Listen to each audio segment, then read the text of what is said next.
What's up, everyone? This is Sean, aka Kensuketi here. We're coming back with Season 2 of Big Mecha, but not huge.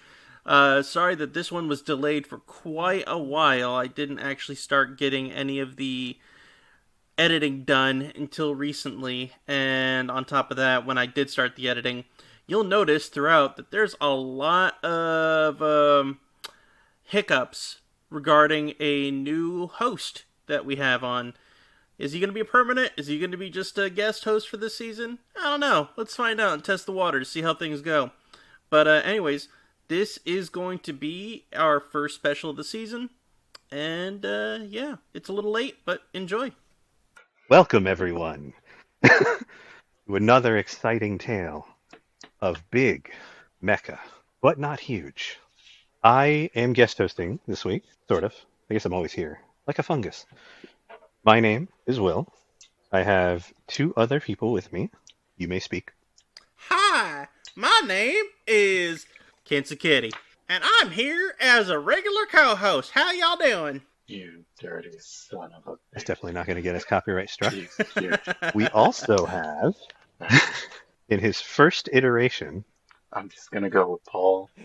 I would like to welcome the two of you Hi. as we have a special episode discussing one of Sean's favorite shows. Digimon. Let's see if I can get this name right. Bisutawozu Secondo Chosemetai Transforma. That did not sound racist at all. Okay, well, I tried. I did my best weed, We all okay? try, Sean. This is a Probably 'cause Canadian I'm not TV holding it. show. Not Canadian. It's Cybertronian. Yes, it is. It is a Cybertronian documentary. How dare you? How dare Oh my you? god. Oh, boy. It's based on Uh, Earth, you is it? motherfucker.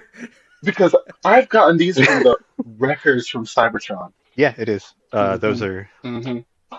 Okay, so the records are from Cybertron, but they legitimately land Did on they Earth. come The in a show does golden take place disc? on Earth. No, That comes from Earth. That's literally the disc we sent into space in the 70s. That's right, motherfucker. The whole show hinges on that, and it's legitimately the golden disc we put into outer God space. damn it, 3 minutes in and I'm already pissed off. Yeah. Also, fun fact, that totally screws up the thing that I was going for. So, the that name that you did not like me pronouncing is the name of Beast Wars Second, and then something involving life, something or other. That is the Japanese sequel series to Beast Wars. Oh, the That anime is series. not the show that any of us watched, I assume, for this. But if you did, this is going to be real interesting.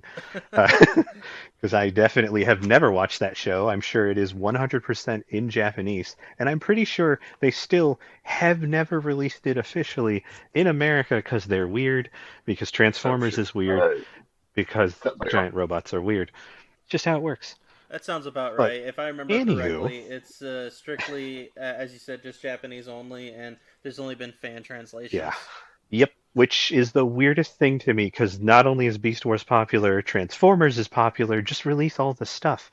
They're just now finally releasing the Beast Wars manga you can buy in 3-volume set, I think, What? on Amazon and stuff. Yeah, there's Beast Wars. I think it's called Beast Wars manga, Oh, nice. and I'm pretty sure it came out in the 90s. Go looking for it. I definitely will. What the So, hell? I was I'm not aware of looking. this. It's one of those things I bumped into. I'm pretty sure I'm remembering that correctly. Wait, But Beast Wars Metal? what? It's called Beast Wars Metal. That may be a currently running show. It's a manga series. That might not be it. It's not a show, it's a manga Yeah, the thing that from 1999. right is that being printed actively, and you can just go purchase it on websites and stuff. I'm not seeing it on Amazon. Looks like no. Okay. From October 1999 to March of 2020. Way to March go, of sir. 2000. Way to Oh my raise gosh. my spirits and then dash them all in an instant. That's for Beast Wars. What I was talking about is more just a basic Transformers thing. Anywho, Hmm. totally unrelated to what we are going to talk about, which, as you stated earlier, is a Canadian program brought to you by the people who made Reboot. No, not the live action one, the good one, the actual Reboot. Not the knockoff of Code Lyoko. The people who made Reboot. Also, you can't find that one anywhere anymore. They took it off of Oh, they Netflix. did. Hmm. Well, Yep. tender, Took it away from Wouldn't tender Netflix. Yep. mercies, I guess. wouldn't be surprised if it was a licensing issue, as we have discussed multiple times. Oh, licensing Hmm. sucks. Let's see. But anyways, So the Okay, actual show we are discussing is the CG animated from the early days of computer generation by Mainframe Studios, the people who made Reboot, which is, I think, still the first computer animated television show. And if not, then it damn well was the like bar, essentially the Pixar of TV shows. The fact that they could do a weekly program like that is very impressive. Beast Wars was done by them. It was a new direction for the franchise, a very new direction. The truck, not monkey refrain that fans came up with. Apparently, I wasn't online at that point because I didn't have a computer with internet until 2001. So I wasn't aware that people were upset. But fans of the original program, which would have aired before I existed, uh, they were not happy that the show went from giant robots that are vehicles to tiny animals that are not vehicles. So a refrain that memed itself yeah, online before that I word can could even be understand why. applied oh, was truck not monkey. And that makes sense. Also, the writing in Beast Wars, Okay. very unique in all Transformers shows. No, no, I was gonna say that makes sense. Yeah, people said truck not monkey because they're like, oh, what's this? I don't like it because change is always painful and people always complain. But Beast Wars, after the show came out, people then realized, oh, it's actually good, and they were less angry about it. It was just leading up to the program and, you know, how media works and all that, and people not liking change. So, but Beast Wars is at this point pretty fondly remembered, and the fact that one of the live action movies has a straight up reimagining of Beast Wars kind of speaks to how ridiculously popular that is because there's only technically 3 seasons of the show, different lengths for each season, but technically it is a 3 season show from the 90s, very unique interpretation of their universe. And while the characters stuck around in like various ways, they showed up in like in a manga. There was an entire sequel anime that never made its way over here for whatever weird reason. And then there was Beast Machines, which is a whole other thing we will talk about at some point in the future.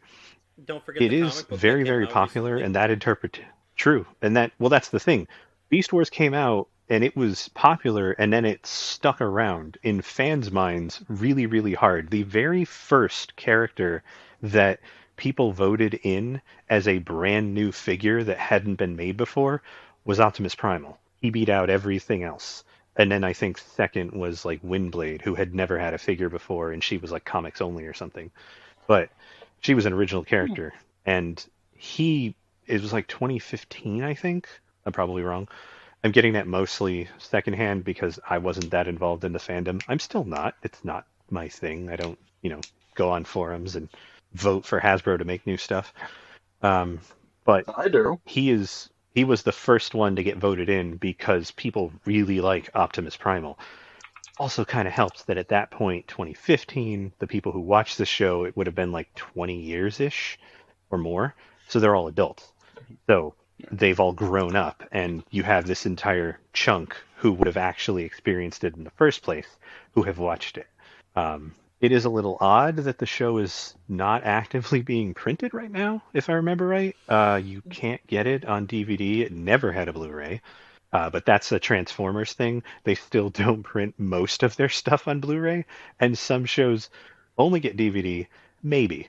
There are plenty of Transformers shows that at this point you have to like troll through random stuff, dig around to find a streaming service with it, or raise the flags and the sails and find your own way over. Um, Arr. but it's weird. It always strikes me as weird because of how popular Transformers is, that so much of their catalog is just like hard to get. Well, what's interesting about Hasbro that has enough money to just make this stuff available. what's It's interesting about that weird. is that a lot of the Transformers retail properties for DVDs, they end up going to Shout Factory, and they like produce them for a while, but then some of them Hmm. just don't get enough of that production juice. Like Hmm. But I also think Beast it's Wars. voicing. It's getting. I think it's also the voice getting out there. because a company can release it, but if they don't have enough, let's say, press or opportunity to market, Marketing. yeah, to market it, it can come out and then literally disappear. That's It's true. and that I think that And is a big Shout killer. Factory only does like initial marketing. They don't really do anything beyond Yeah. that. Nope, they just assume it's there and word of mouth will, I guess, take care of it, which isn't entirely wrong because they are printing like niche stuff, so the people who want it are usually actively looking for it.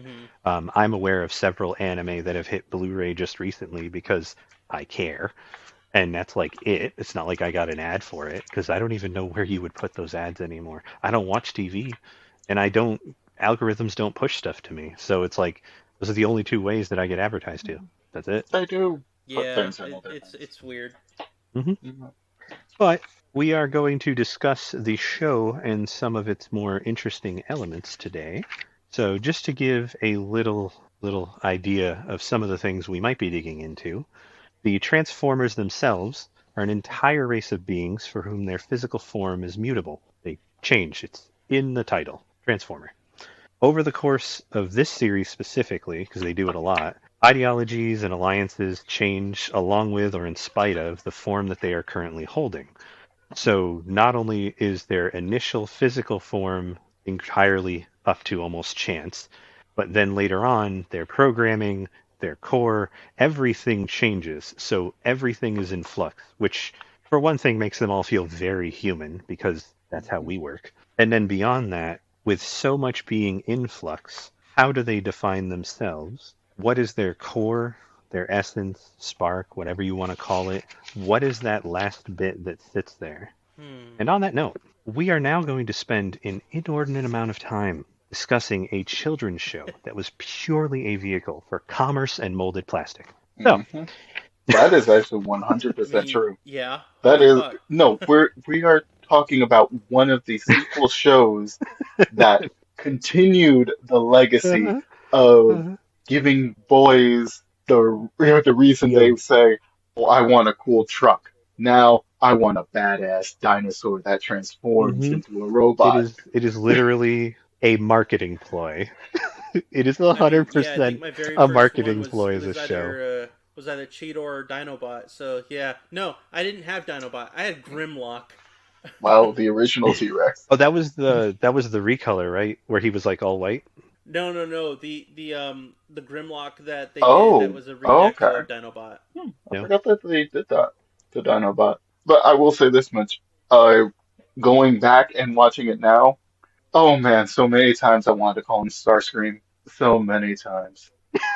But he wasn't the Starscream character. Pterosaur was. Yes, yes, I 100%. know, but Parasaur was the Starscreen character. it's that voice. Yeah, that's It fair. was the voice.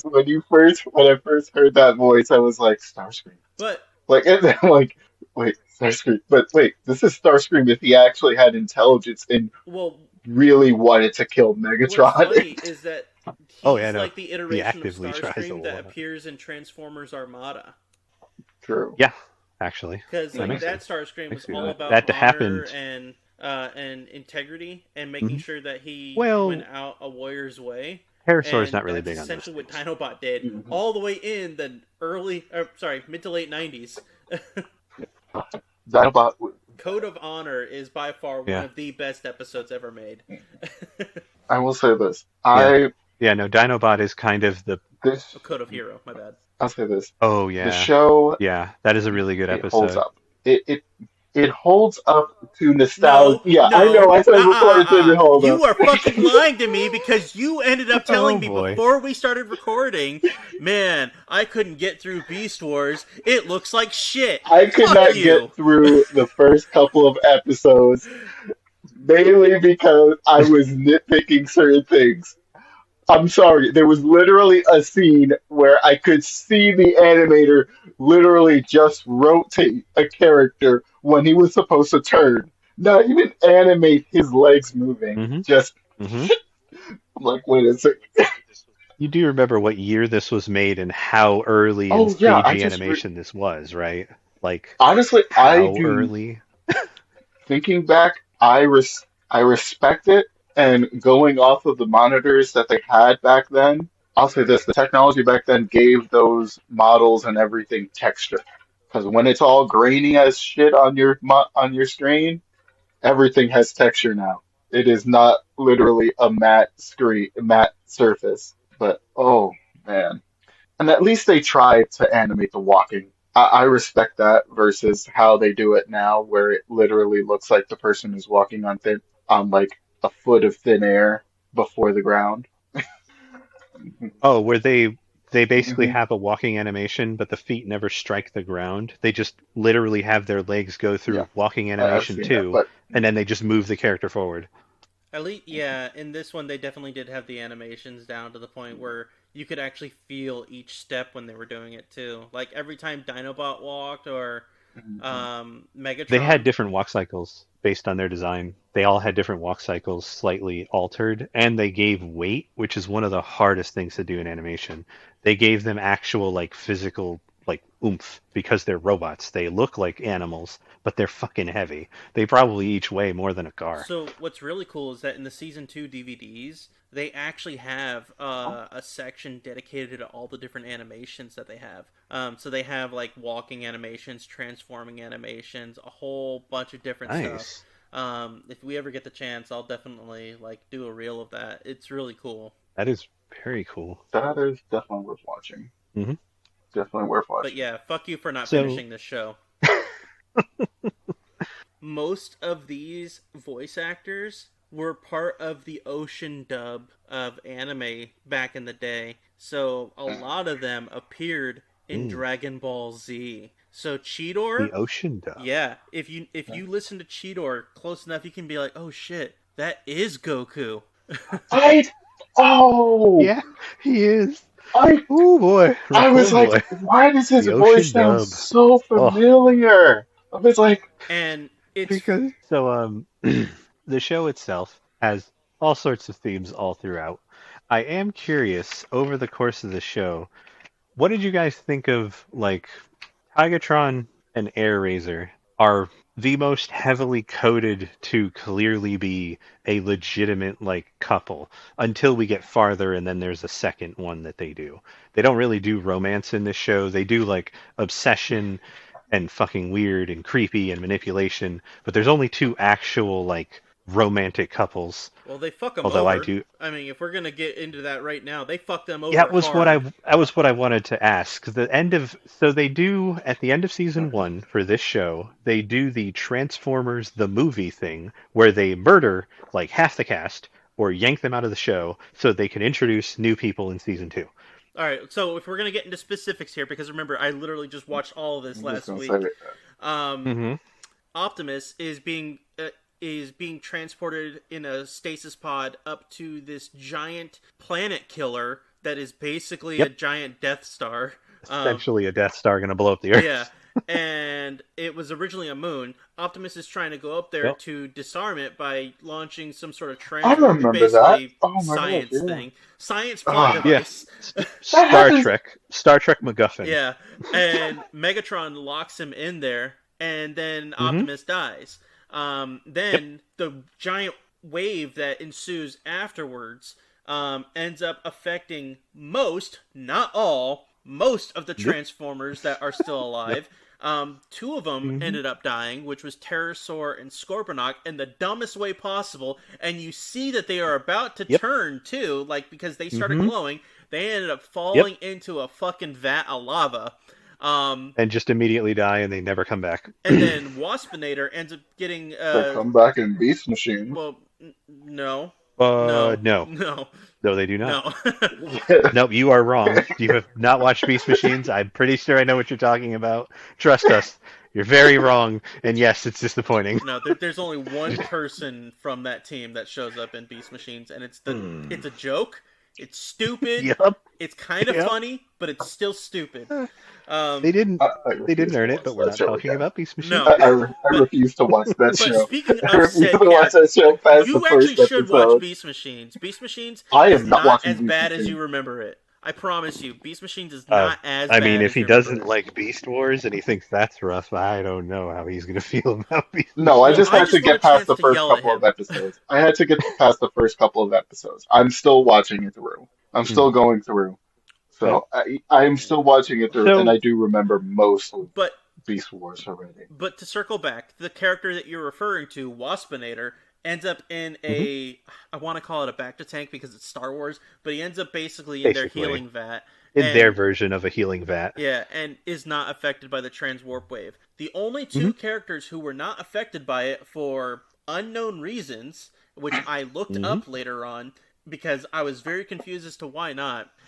Basically, being Hasbro said no, we don't want to deal with them in the show. Find something new or Hmm. some other bullshit That's like a that. good. That's what their toys are too Hasbro has a expensive habit to of make. forcing the animators to make new characters. Well, they did have They've done transmetal that in toys other for them. shows. Yep. Yeah, so it made no sense, especially well, Rhinox had a transmetal toy, but he was also in the CR chamber, so he didn't get affected by it. Hmm. Same thing with Dinobot. Nope. He was shielded, and so was Dinobot. So him, Dinobot, and Waspinator all stay. We'll call it normal Uh, because technically transmetal is a mutation. Now, one thing that I saw as to why they more than likely, like somebody actually tried to extrapolate some information, they basically thought it was because of the fact that they were technically born on Earth rather than being Mm. in a, somebody who ended up being a transformer that was on the ship and ended up taking on their beast form through a scan later on. It's because they were actually stasis on Earth, and they were trying to find some way to extrapolate that,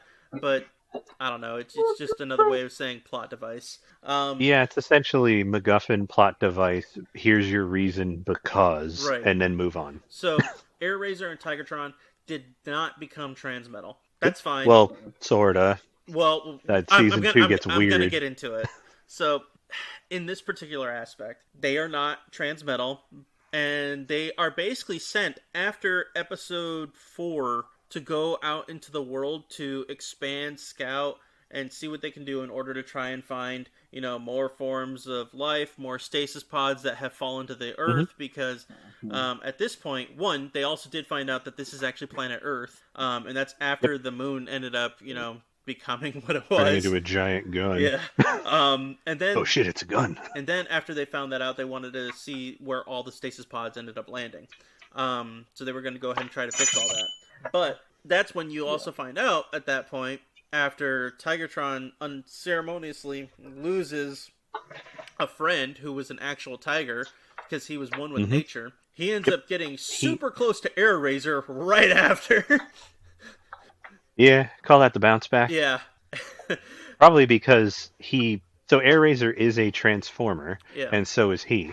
And the big thing with Tigertron, which Yeah, I he liked doesn't that give they a shit. played with it repeatedly over the course of the show, Tigertron was never all in as a maximal, like, fuck the Predacons, we're gonna win this war. He skirted the line of joining their cause when it suited him, and then fully telling them if I disagree with like your order, I will literally just walk away. Which he did multiple times in the show, because if it went against his personal code, he was like, I'm out, I'm done, and then he would walk away. Yep. Because the explanation they gave was his code got a little fucked up, so he identified more with his inner animal and essentially being a tiger on Earth than he did with being a transformer. So the Transformers see their animal mode the exact same way that traditionally Transformers see their vehicle mode. It is a pair of pants that you put on, it's a pair of rollerblades. That's it. It's clothing. It doesn't change who they are.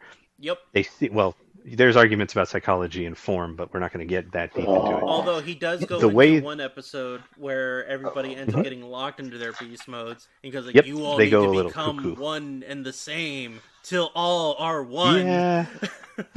Well, so he pushes in that episode the idea that he doesn't go insane from being in his beast mode because he does it all the time and because he accepts the parts of him that are animal. Mm-hmm. They suppress those literally with programming and a firewall.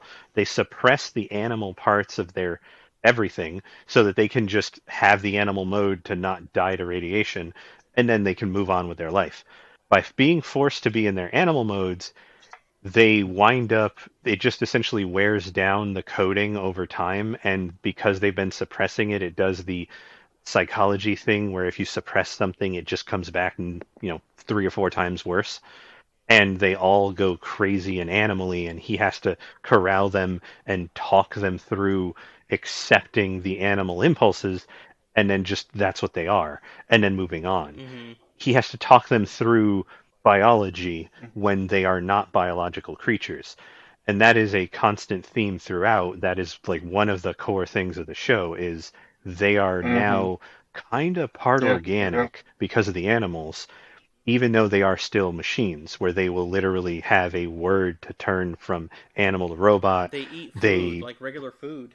they can eat plants and stuff. They can eat fruits.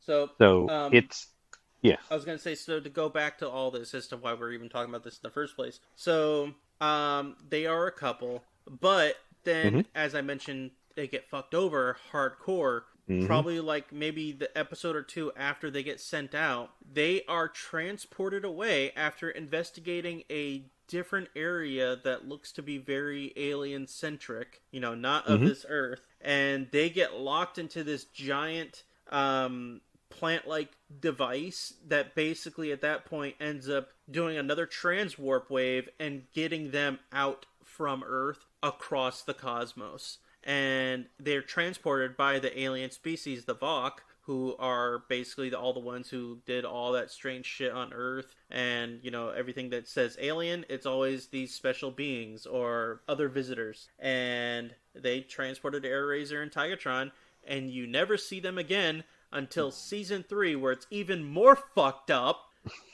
Yeah, it gets even weirder. where they end up becoming the Transmetal 2 Fusor Tigerhawk. And it's weird because even though they are technically two separate beings, Mm-hmm. they only act like one. They only really act like Tigatron, and he's only there for one So episode after. so they sound like Tigertron. The voice actor they went with was him, Yeah. but the description Tigerhawk gives is I was two and I now am one, but I am a unique combination. Tigerhawk is not Airraiser and Tigertron having a conversation and then that comes out through Tigerhawk. Tigerhawk is literally a third being created when you jam together their two sparks. That created Tigerhawk. So Tigerhawk has like some of Tigerhawk's behaviors will mirror some of what Airraiser would do or Tigertron would do, but Tigerhawk is a completely separate being. And Tigerhawk, I think they don't go too far into it, but has like some of the memories of Tigertron and Airraiser, and it's kind of in there, but not like super clear because Tigerhawk is a third being entirely separate. So yeah, it's real weird. This show's like the huge underpinning theme in the entire show is just like essentially what makes you you, and then they take the characters and they change them so much that you're asking that question as hard as like the writers were. I don't know why they went that hard into it. It's really cool, and they like don't do that much in most Transformers shows. They mostly just do like, the politics of blowing up your enemy. Mm-hmm. But the Transformers originally, not Beast Wars, the original Transformers is just the Cold War. That's the whole thing. That's the point. That's what it was based on. It's from the 80s. That's the entire impetus for it. This is essentially the philosophical debate of what makes you you. And then they just throw all their characters through a bunch of weird stuff and they show the characters changing and adjusting, and nothing is really set in stone. They are still, you still recognize them as who they are, but they've also changed heavily over the course of the show. You have characters like Black Arachnia who swaps sides, Dinobot who swaps sides multiple times. You have characters acting basically steady throughout, like Megatron, but even he does get a little kookier toward the end, mostly because he's going a little insane. But it's because he's getting what he wants, and he's an egomaniac. But You mean when he's the starting to read their quote unquote Bible of. well, when he literally starts reading the fucking future, Yeah. and he starts legitimately seeing the which drives, I mean, when he as in most starts fiction, Holy quoting, saying, seeing I the am the future Alpha and the drives you. Omega. Yeah, he goes insane. But it also fits his character. You're like, yeah, I can see how he's goofy when he doesn't have power. But then as soon as you give it to him, he goes from goofy, silly to holy shit, that's not good. Yes. Yep. Yeah. Yeah. Okay, so speaking of that, Megatron goes through a bit of a change when he does his transmetal. They played a lot more with the dinosaur head being his like James Bond cat in your lap that he like strokes and it like reacts separately from him. I really miss that that doesn't happen after he goes transmetal. That was such a weird, That's silly because they thing to gave him have, more. They gave but I him enjoyed to it. make up with that more time with the rubber ducky. Which was also weird, but also goofy. This show, so one of the things this show has in spades is a sense of humor. I just, Yes, they don't always do that with Transformers, but this show is silly, and it acknowledges that, and then it leans into it. my What was, favorite. so, My favorite bit is where they legit make fun of Megatron, where Optimus Primal. It's the when Rhinox ends up getting abducted and turned into a Predacon, and he goes yeah, like, and "I he's think they're better at it gonna than they do are. something that's gonna really change things for them." Yes, and he looks at the camera. I'm like, "Come on!" Yeah, yeah, they really leaned into it on that one. Oh, But then they oh also do man. like a lot of really stupid jokes that are like something that I wouldn't necessarily say is anything related to Transformers. It's just like something that you hear as like a random joke you would hear on a regular basis back in the day, and it's just like, huh, they really went with that. Okay, we're just gonna stick with it. Some of the stuff Cheetor says, man, just gotta roll your eyes and shake your head and just roll with it. When he says like, "Yeah, Rat Trap, with you inside that boat, I just envisioned you being a giant cat ball," and then everyone just starts laughing at it. I Uh, will say Cheetor is very cringe, is nowadays cringe. Because I'm remembering myself being a child and actually saying shit that he said. I'm just like, oh God. well, yeah, because Cheetor's a child. Cheetor is Like, a kid. Cheetor is literally a kid. They write him like a teenager, like 10 to oh, 14, right in that range. That's how he's written. And then when he becomes Transmetal 2, he literally hits hmm puberty. He literally hits puberty for like 4 episodes. But Yeah. I do love that the entire. So, speaking of characters and changing over time, Cheetor is one of the ones who changes quite a bit. He goes from like very naive in the first season to actually kind of like being semi-competent when he's transmetal and stuff. And then they give him like more of a full finish out with the Transmetal 2, which is a really cool design. And the idea that he's the like a fucking werecat and a transformer stuff, just that thing was cool.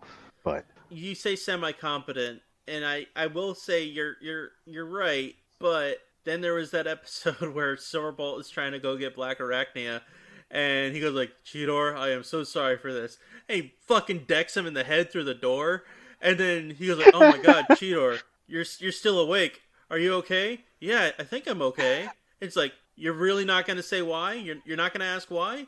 And he goes, "Well, I'm sorry again." Bam! It just knocks him out. uh, yeah. Cheetor, you dolt. Oh. So how do you yeah, guys? Hmm? Cheetor was pretty much like the butt of everybody's joke and showing everybody never, ever, ever be young and impressionable and always up for something. Because it's never good. It's never good. Yeah, it pretty much always ends poorly for him. He usually is super energetic, and then everything falls apart, and Rat Trap just looks at him and goes, "And that is why I don't feel joy." So I think that the one that people mostly yell at was probably Waspinator, and the reason why is because Waspinator never gets his due. He's always blowing up, and then the end happens, and honestly, I like the way that he got his ending. Okay, I'm sorry. Waspinator is basically the Team Rocket. Waspinator and Scorponok are basically the Team Rocket. They are always getting blown up and always getting themselves into shit. Yeah, Mm-hmm. I will say Waspinator is butt of the joke, but they also made him functionally immortal because he gets ripped apart so many times in the show, and then he's fine. Also, this show, very brutal. Waspinator isn't that stupid bullshit. And uh, hmm that is, and whenever it happens, you laugh Yep, and you're like, yep. oh, that's true. yeah. Like you knew it was coming. You always know it's coming. Okay, so I was actually thinking about Yeah. that. Waspinator is constantly, literally broken into pieces, and Rat Trap is always freaking about how they're going to die. literally every single episode, he's like, "Oh, we're all gonna die." Waspinator has multiple died times. or come close to it. I don't see that happening. That being said, though, there are characters who will just straight up die, and you're like, "Holy shit!" This is something that G1 wouldn't even do until the G1 didn't even movie. do it Yeah, in the movie. G1 did a board clear during They the brought movie. back They brought back Optimus. I mean, they killed him. Oh They wow, also they killed killed those. Starscream. Yeah, they know Starscream's Sorry, dead. killing Starscream has never been a big deal. So, fun fact, Optimus was supposed to stay dead. He wasn't Wow. supposed to come back. Hasbro apparently had no idea that he was that popular. And the whole reason all of the characters die in the movie is just so that Hasbro could have new toys. And they didn't think anyone would like care that much. And then people got really mad about Optimus being dead, and they were like, "Oh shit, Yeah, it was. people like that character? People like They characters?" You And when it's know, the G1 yeah. animated movie came out, the biggest thing they got was why did you kill Optimus? And all the test audiences that they showed it to were pissed off that hmm Optimus died and actually had kids crying. That is actually reported. So they spent like three episodes to bring him back in the animation or something, Mhm. completely dedicated to just bringing him back to life, even though they had planned on Hot Rod being the new leader 100%, and they were just going to drop, Optimus and everybody else from season one.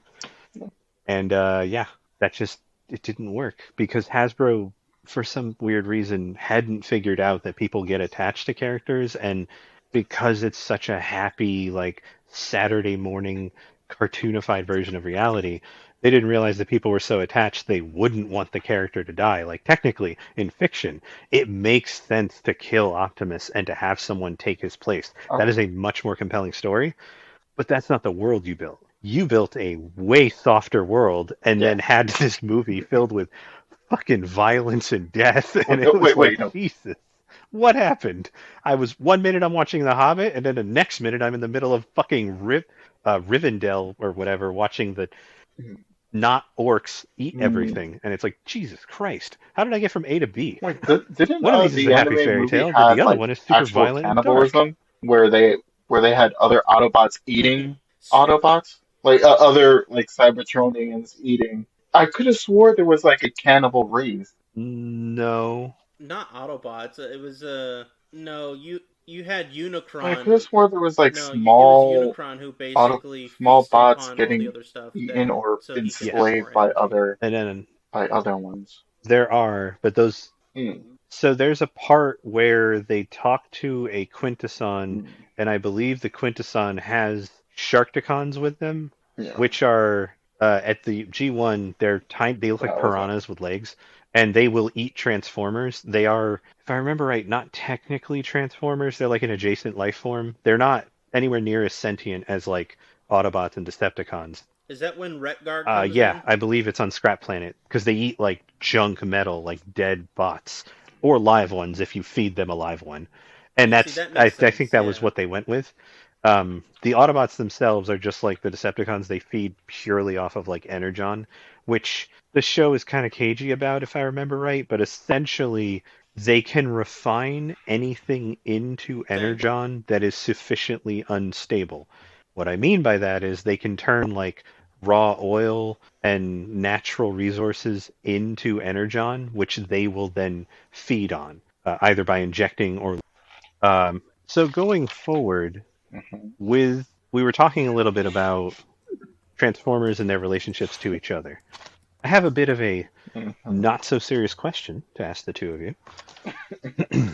In the show, who do you see as the best couple? The options that I kind of pulled were Tigertron Air Razor, Rat Trap and Rhinox because they have a relationship, Black Arachne and Silverbolt, duh, Megatron and his dinosaur head because the only thing he was close to, He brushes its or teeth. Rat Trap and Dinobot. All right. So the Paramore in me, which isn't really there, but we'll go with it for now. The Paramore in me is always gonna say not Rat Trap. Uh, The heart has spoken. Silverbolt and Black Arachnia because it was always Hmm. interesting to see them become, lovers across torn fields, the fact that they were on opposite sides, and then he manages to sway her back into being a Maximal. Like, I've always loved that, and it's a typical trope. It's just basically another version of Romeo and Juliet that just happens to be on an actual war battlefield. Um, and she ends up dying, which again, also Romeo and Juliet. Uh, Yeah. so, Yes, Oh. actually. but my realistic answer is going Mhm. to be Rat Trap and Yeah. Rhinox. Yeah, I knew it would. So here's why. They are so in sync with each other that they know hmm exactly what they need to do, especially since the very beginning of the show when Rhinox is firing his weapon, picks up Rat Trap with his other hand so Rat Trap can I fire love his that Yeah, one. he just It picks was him up as a turret. and it's just like they Uh, they legit know how to work around each other. They will get on each other's mhm. nerves, mainly because of Rat Yep. Trap, right. but Oh, 100%. but they just know exactly what each other needs. So hmm realistic, I it's agree. going to be Rat Trap and Rhinox. I will say that I agree with that, and that makes a lot of sense. You were going to say something, Paul? I'm gonna say I agree. Romantic wise, that would be a good relationship. But I'm still gonna stick with my angry sex between Rat Trap and Dinobot. Yeah, that doesn't surprise me. Now, knowing you, that doesn't surprise me. Anywho, That hurts. I will agree. The other thing they get along on, Rat Trap Rhinox heavily are both technology. They're the tech guys, and they come up with stuff. Rat Trap tinkers all the time. Rhinox is constantly learning about the world around them and then trying to apply it to stuff, trying to fix things that are broken. So the two of them intellectually match up really well, and they have those discussions off screen, build stuff, and then they'll show up like the next episode with a thing. So the two of them gel really well in a way that you don't see with every other character in the show. So I will agree that Tigertron Air Razor is nice, but they rip them away and we don't get to see much else until like randomly at the end. So they're just sort of a and given, even like, then, oh, it's well, still that's fucked. there. It's still weird, and it's a totally different story. It's not about their Yeah. relationship. But Black Arachnia and Silverbolt spend almost the entire time they know each other trying to be two people who are fundamentally very, very different, but also incredibly like into each other. She basically doesn't like anyone except him. And she respects a few people, it's a short list, she respects a few people over the show. You see it here and there in her actions, or she'll literally say it. But the only person she likes in the entire show, other than herself, is Silverbolt. Yep. Period. No one else she I likes. mean, when you The got rest of them Tarantulas could die always calling her tomorrow, an and evil she'd be witch. like, "Kid, I don't care." No, Tarantulas is obsessed with her. He literally simps for her, Witch, and get then out of like my head! he's pissed at her for not doing what he tells her to, and there's an entire arc where he brainwashes her and basically has a shot collar on her for like half a season. So moving on from that, because I don't want to get into kinks. Um, who obviously we just talked about who are the biggest couples. Who would you think were the biggest hmm adversaries? Honestly, I mean, yes, the leads are going to be the thing that most people gravitate to. I honestly really enjoy Rat Trap Dinobot. Beautiful dynamic because they Mhm. wind up both accidentally pushing the other into like being better. And then my favorite is probably going to be Black Arachnia Tarantulas. They are the most adversarial, and the two of them trade blows like they're playing fucking chess with the rest of the cast. Yeah, And they use it to just screw each other up. It's fascinating watching the two of them like disappear for a couple episodes, pop up, and then get knocked down, and then the other one will disappear, pop up, get knocked down, and it's just the two of them are probably the most enjoyable cat and mouse in the entire show. And then a solid number two for me is Rat Trap Dinobot because they are adversarial almost to like an anime level with like a Vegeta Goku where they're constantly smashing their heads into each other. Although Goku was oblivious, so I guess a better comparison would I be was gonna like say Vegeta Krillin. Vegeta Trunks? Yeah, I'll give you that. Vegeta Future Trunks. But, well, yeah, but that would Uh, require. They weren't really. The show wrote him off heavily after yeah. Namek. I mean, they technically wrote But off Dinobot, so yes, technically they wrote off Dinobot, but he still gets an episode where he gets to literally save the human Yes, race. he does. That's Solid episode. Code of Heroes is honestly still the best episode of any kind of written piece. It's so good. That is a really good episode, especially of this show. But going into that, I'm gonna follow up your options with mine: Rampage and Depth Charge. Oh man. They literally Oh. end up in a final battle and kill each other. The two of them, just the blood feud brought to its final degree. Oof. Yeah. Oof. It's so intense. And when they finally It's die, impressive. it's horrifying to look at. And then It- Dinobot 2, when he, like, I guess you can say gains sentience and realizes who he is again. Finally. Yeah, He's like- because he only had half a spark. When he gets the other half, he gets to essentially awaken as a living creature. Yeah. And then, so when Rampage dies, Don's like, huh, I feel lighter now. I feel different. I was like, oh, Megatron's like, oh, yeah, that's probably because Rampage died. Anyways. He's like, yeah, moving on.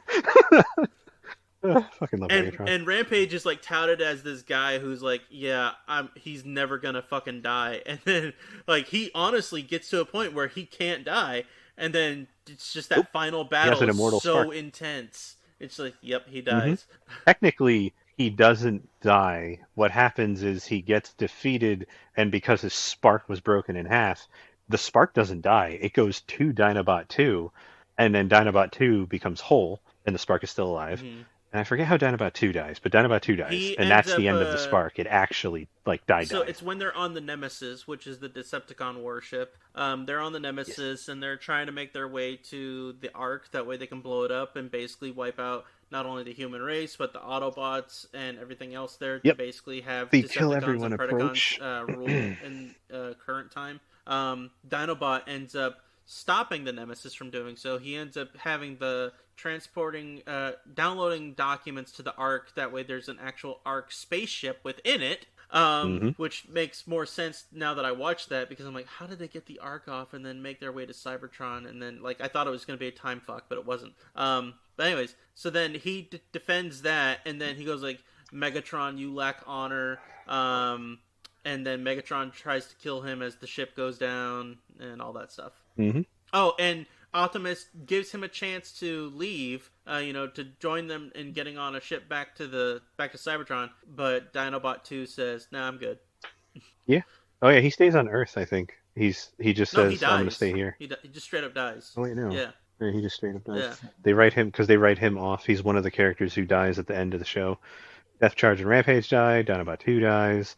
They kill off a lot of the cast again. They purge them. Pretty much all the Predacons die, because Quick Strike and Inferno, which is so fucking funny. It starts off horribly because they end up trying to kill Inferno. all the different human. Well, Yep. They try to genocide the human race. and then because the humans have spent so much time with the Maximals, they've actually learned how to defend themselves, and so they're basically just taking apart Quick Strike and Inferno. At the very end, you've got their heads just sitting there being used as drums, and then they pan the screen over to this throne, and it's Waspinator going, "This is the life."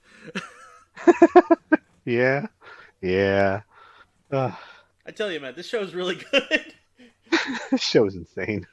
It's such a weird version of the Transformers. But also, to circle back to what we were talking about with the adversaries, even though I said Depth Charge and Rampage, I also have Inferno and everyone. Inferno and technically, yeah.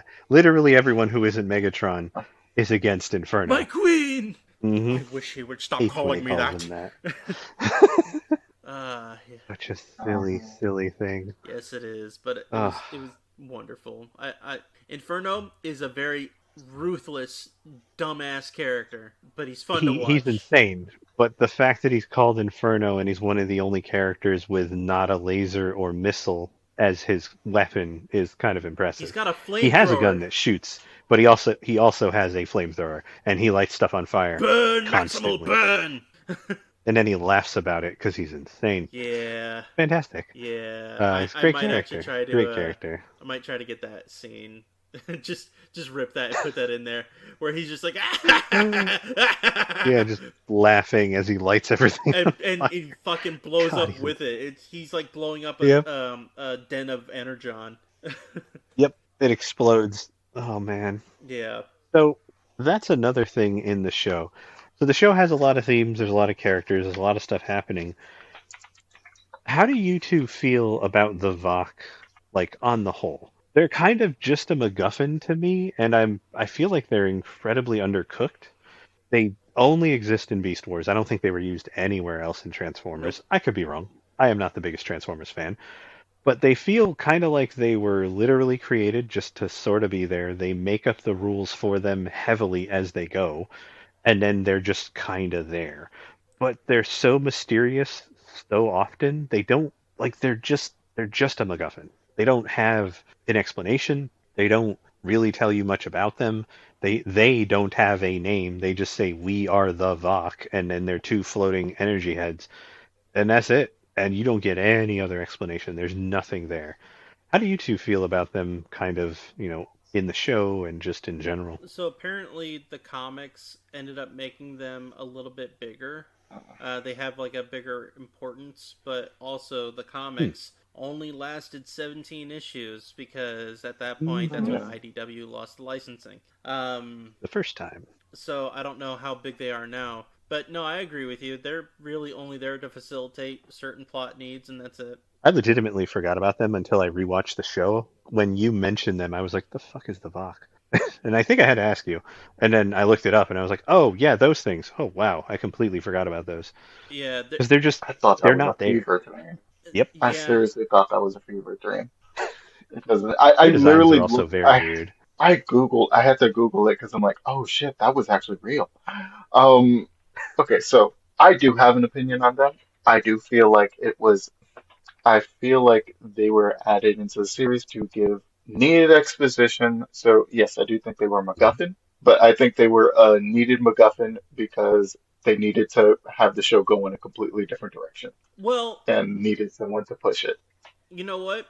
They are a plot device, and They are a past plot se- device to extent, past yes. season one, they're not really necessary because what Hmm. exactly do they do in season three other than Tigerhawk? They don't really do much. Season one, they are there because they are testing experiments on Earth, and you don't know that this is planet Earth until after everything that happens in season one when their shit gets destroyed. So there's a lot of stuff that they say, oh, this is like Stonehenge. It was supposed to be one of the things that's left behind.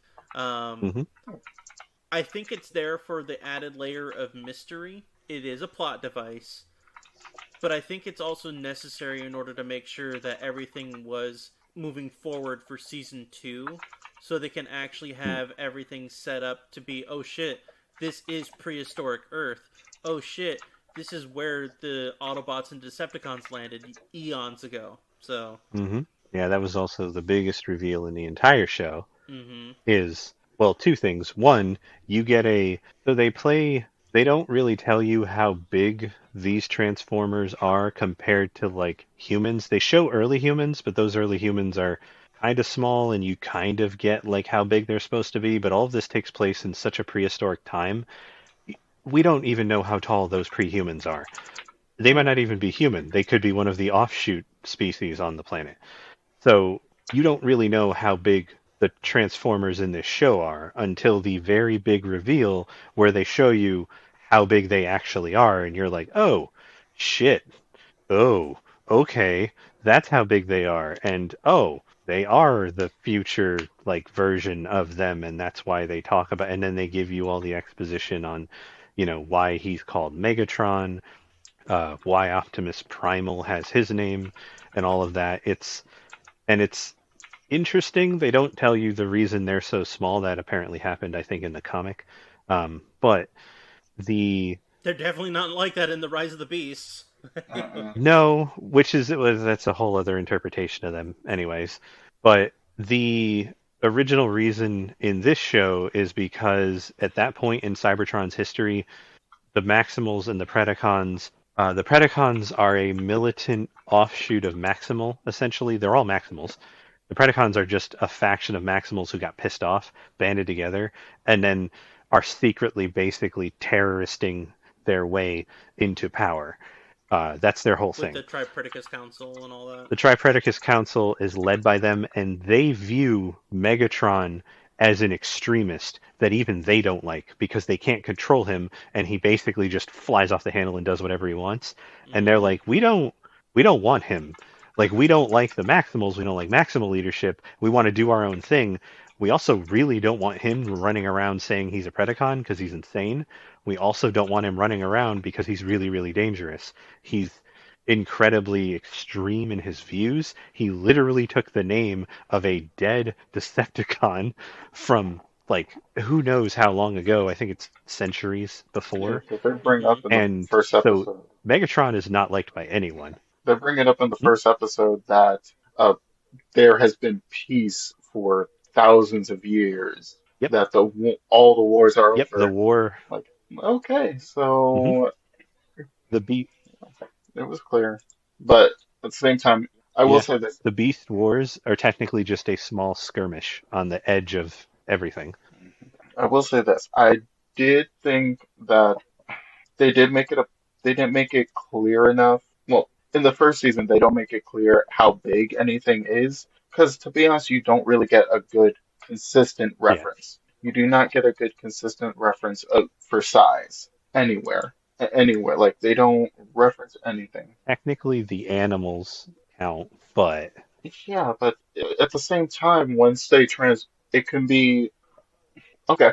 I'm gonna go with this. Rhinox's mouth and head is not as big as his freaking torso. Because it literally his jaw fair point. splits Yeah. open and it spreads out. So I'm like, okay, so mass diffusion is a thing in this. So I'm not gonna take it as if, oh, okay, that's what it be. But I'm just saying, like, it's clear that to me it never substantiated a particular size for each of the for each of them. I always thought that Hmm. I guess as a fan going into it, I think Rat Trap is roughly the size of is roughly the size of a person compared to the rest of them who might be roughly about I'm thinking Optimus, Yeah, Rhinox, Dinobot. Those are the smaller of them would be roughly about 2 stories tall. Maybe Cheetor would be halfway there. Not roughly 1 story or a little higher. You see, I think I'm going to disagree with you completely on this. Because they actually showed that size towards the end, no, the beginning of season 3, when you actually get to Um, see the um, height of the Decepticons and the Autobots. They show them as to how huge they are when Optimus Primal ends up taking in the Matrix of Leadership. That way, they can try and find a way to repair Prime after Megatron damaged him. Primal ends up becoming Optimal Optimus, who is literally the size of an Autobot at that point, and he's the size of a Prime Autobot, but he's still massively huge. If you see all the other Transformers that they pass through in the arc when they're going through, they're all still relatively huge. So it's kind of like how they end up having the different toys variations, where it's all like, Voyager class, Leader class, all that. They all do have their different size discrepancies, but or not discrepancies, size differentiations, but they're all still relatively huge. The Autobots, aside from Rhinox, because Rhinox is still, he's a fucking rhino. He's always going to be huge. All of them are relatively human sized. Even Dinobot's human sized. The only other person that they've managed to come in contact with was the human male that they end up. I mean, there's the children who are half their size, but the human male, he's only like a head shorter than yeah, them. I They're was literally just like going off maybe from six, the maybe first six and a half season. feet It tall. it didn't give a good approximation of their size. Motherfucker, this is the entire goddamn I know. show. I'm just saying from the he beginning. is so mad at I'm you. just saying from the He is beginning. But, so mad at you for that. but yeah, I'm sorry. Hey, I'm Anyways, trying to live my life here. I have stuff going on. But yeah, I did too. I watched it all last week. But anyways, um, So yeah, they're all relatively shorter. The only ones who Mhm. are actually taller, it's honestly Megatron. Megatron just happens to be, at least a couple feet taller than everybody else. When you see him stand up against Ravage, who came back in his weird, fucked up device, when you see him come through, he stands towering over Ravage. Oh yeah, So Ravage is the size of a human. yeah, 100% Ravage is basically like 6 feet tall, and that's only maybe. because he was small to begin with. Well, technically, he was human sized. Like he Yeah, turns into a cat because he was basically the size of a human. That right. is And also a if you were to put really him up cool against episode. Soundwave, Soundwave would be, A way taller giant. than him, He'd regardless. be a huge. Yeah. Which technically that's what Transformers look like to us. When they're inside some of the Transformer tech, the tech is all so much bigger than them.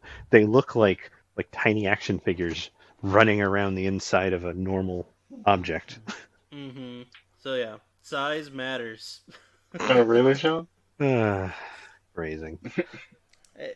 Size is a concept of matter. So yes. Concept of matter. I guess you could say that. Okay. All right. I have a question for you too. All right. So, who was your favorite character from the entire show? Hmm. Why don't you go Okay. first, Paul? Because I got my I will rollerblade on say this this one. as he was always my favorite ever since his first appearance, and I'm super pissed that his action figure sold out so freaking quickly. Tigertron was the best, is the best character out. Hmm. He is, to me, he was the most relatable, and also, I'll go with this much rule of cool. There is nothing cooler than a Siberian tiger that then transforms into a robot. And he was my favorite. He had that entire he had that entire vibe that literally made him feel like nature was like he was a part of nature. He wasn't just there to be a maximal. He was a part of the world.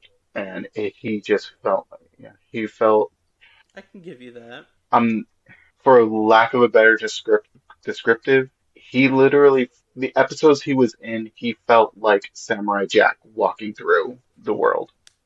Like he would get involved when he needed to, but Hmm. if he didn't I can need see that. to, he was just move on to the next adventure, to his next thing. So yeah. I can I see can give that. you that. Yeah. Also, one of the better episodes where he tries to bring up to them, and one of the reasons that he does get disillusioned repeatedly over the course of the show with the Maximals is he identifies with nature. The Maximals and the Predacons both see themselves as alien creatures that landed on a world that isn't theirs. At their core, they all see it that way. We know this because they are okay with their war spilling out and causing damage. They see their objective as more important than whatever else is happening. The Maximals are much softer about it and will try to minimize, but will acknowledge that stuff will still happen. Tigertron gets pissed off that there's any collateral damage, and multiple times he basically doesn't talk to them for a while after it happens. There's an episode where he's very, very, very, very mad at them, just that the war is happening at all, because he looks at it and he's like, what is even the point of fighting? We are literally Mhm. like wiping out chunks of this place. Life forms are dying. This is happening. We are absolutely wrecking this place, which isn't even ours, and we're destroying it. And he sees the destruction of nature as just as bad as killing each other. He sees the death of the world around them, and he feels it much more than they do, because he feels tied to nature more than they do.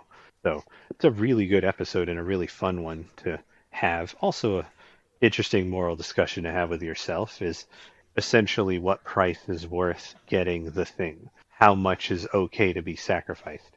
The Predacons are 100% okay with literally sacrificing everything. Megatron will sacrifice every single person he knows, every single thing around him, and if it doesn't go his way, he will literally just blow it all up. Because he's that kid. He will just take his toys home. He is he is Vegeta from TFS. I will blow up everything as long as you I, are one. I will kill as many people as I You have as to, long as long as you are one of them. as long as you are one of them. And he I definitely does. that Oh is the boy. most Vegeta. That is the most Vegeta thing to say, and it's also the most Megatron thing to say. So my answer is gonna have a long lead up. So I don't know if you want to go next, Will. Um, so So years ago, I'd had a discussion with somebody where they brought up an interesting point, which is that the only character in all of Beast Wars who never really got hurt, like physically, was Rat Trap because he always had a way out. For him, self-preservation was incredibly core. Rat Trap feels the most like a normal person. He's just a fucking guy. He's basically a really good plumber on this spaceship, and he acknowledges that it is just a job repeatedly. He always wants to go home. He is always on board for let's get back to Cybertron, and he starts immediately daydreaming about he's going to do when he gets back to Cybertron because this is a job.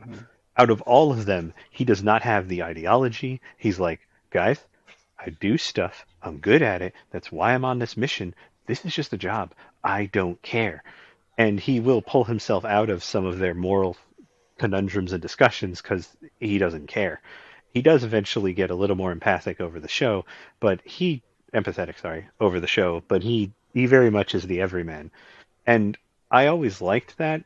He was very good at it, but I think over the course of the show, like long term, it would probably be Black Arachnia because Hmm. she has the most internal struggle out of all of them. She has the most going on, and that's the thing that I really enjoy about this show in particular. Multiple franchises, this is one of those things I just really enjoy thinking about. But in this franchise in particular, and in Beast Wars, the idea of literally what makes you you. She is a maximal protoform. The Predacons get to her first and essentially kick out the maximal part, make her into a Predacon. She comes out as, I would almost argue, because she was maximal and they overwrite her to make her Predacon, it fucks up the inside and she becomes incredibly independent. She's super smart, she knows what she's doing, but she's super independent. She sees herself as on her own team from the moment she is brought into existence. And she always sees it that way. She doesn't tie herself to anyone else or anything else. She doesn't even care about anything else. She goes full Han Solo rogue build where she's like, fuck all of you, I'm on team me. And that's how she does it. Then she winds up meeting Silverbolt, and she repeatedly tells him to leave her alone, literally tries to kill him multiple times, and he's like, nope, I see good in you. And she's like, shut up, I don't do good things. And then that's their back and forth for a while. And then she just eventually is like, actually, the whole being nice thing isn't really all that terrible. It's kind of nice not constantly having to think that someone's going to like blow me up while I'm asleep. The one eye open, not the best way to live. I think I'm going to try this not doing that all the time. And she winds up going over to the maximal side. She switches her activation word and she plays on their team. And then she struggles with that a little bit. We see her waver. Then there's the fact that she's being manipulated and she doesn't tell any of them because Tarantulas is literally inside her head and can force her to do things. So she can't tell anyone, which, by the way, probably one of the best ways to implement that. The whole I'm not going to tell my team that I'm being manipulated, but I actually kind of like them and don't want to betray them. A lot of the times that'll come off as just forced and for the plot. They gave a really good reason, which is that he literally is in her head. He can stop her from saying it or potentially kill her at any time. So she just can't say anything because she literally can't. It's a really good way of implementing that and having that there. She eventually goes transmetal. I honestly don't like her transmetal form. I think it looks How dare you? I weird. think it's awesome. The toy was awesome The too. It helmet. could actually the toy actually has a Predacon and Maximal icon that you can Oh, swap between. wait, is that That's is pretty that cool. a newer Um, interpretation of the toy or the original? Because there are different. original. That was the I thought original, He's talking dude. no, about the because These I are the know original. do newer know that ones. when they reprint them, Yeah. they do remove some features like the original. Yeah. They Oh rebuild them. yeah. They completely rebuild them when they remake Yeah, them. the Optimal Optimus and the Dragon Megatron, they completely ruined those re-releases. Ugh. Yeah, some of them are better and some of them are worse. They actually did, speaking about toys for a second, they've done now a few of the original toys they've re-released in their original form. So they look like chunky and janky, just like they did in the 90s before molding was better and all sculpting and all of that was better. So they look super jank, just like they did back then. And then on top of that, they've done reimaginings, essentially, of the characters. I have a reimagining of Black Arachnia, which is really good. When she's in spider mode, she actually looks like a spider. And then That's cool. when she's in the other mode, she just looks like the Transformer. But some of them were really good. Tigertron's He actually reimagining looks is like very Tigertron. cool. He looks like a really fucking accurate tiger, and then when he transforms, he looks a lot like the character from the show. It's a very cool toy for him. A reimagining. You can get the original Was one it a too. Hasbro reimagining or was it a third party? Nope, these are Hasbro. They did for like Rise of the Beast, they did a run. Well, I say for Rise of the Beast. When Rise of the Beast came out and Beast Wars was essentially back, they pushed a bunch of new toys and new sculpts out of a lot of the characters from the original show. And then on top of that, after those had been out for about a year, they started re-releasing like original versions, like the 90s cut, complete with the Mm. 90s box art of If the toys. They did yeah, like that's Cheetor, and I think they did Tigertron because they're no, literally just palette the swaps. head is They still just the are, same except for their head. on the mold Their for head is the only Tigertron difference. and Cheetor. It's the exact same. Ah, yeah. So there's the two of them are just palette swaps, so they released both of them in their original version and then also in the reimagining. And then they did a couple of the other characters too. Pterosaur got an original 90s version. I think they Yeah. did Megatron in his Dino mode and then also in his Transmetal, but you know, point is, Oh yeah. they did do both. Some of them are really cool. Some of them are kind of just misses. But that's I also, did get the hmm? War for Cybertron Optimus Primal that they did, the one that's Ooh, based off of that TV show. I have not nice. opened the box because that's one of the ones that I'm thinking maybe I'll just go ahead and keep in the box. But it looked more show This one as accurate well. than the original one that they released a long time ago. Oh yeah, no, his original Optimus Primal, especially first form, is honestly awful. It's terrible. It looks horrible. But they've done a couple re-releases for him, a couple of, I think they did a masterpiece for him too, that are really cool looking. They are very Mm. accurate to the animation, accurate to the design in the show, and they look really, really neat. The Masterpiece Megatron is probably the best thing that I've seen, though. Yeah, yeah, that thing is nuts. Yeah. It's very cool. So my answer, we're gonna go with the joke answer first. It's Inferno because he's My just so Yeah, queen. lovable. I really, I My can't, there's no way to queen Yes, defend for that the other than yeah, royalty. for yeah. the That's the only answer you colony. could And then do. he just starts lighting Is everything on yeah, fire. Yeah, yeah, like a fucking Kiss character. Yeah, Um, yeah, yeah, um, yeah. Uh, so that's my joke answer. Now my real one. So it's gonna have a little bit of a lead up here. Growing up, Cheetor was what I was mm, always more drawn to because hmm one, I thought Cheetor was cool because he was fast, because he was a lot like me, where he was more brash than anything else. He was naive. He was a kid, just like how I was. So growing up, it was Cheetor. Then you get to season two. It's like, oh, I like my characters a little bit more refined. I like them showing off that they're a hero. It became Silverbolt. mm, Silverbolt was the knight hmm in shining armor, so to speak. I swear to And God, he needed a few more miladies. Oh, yes, he did. just a um, fedora.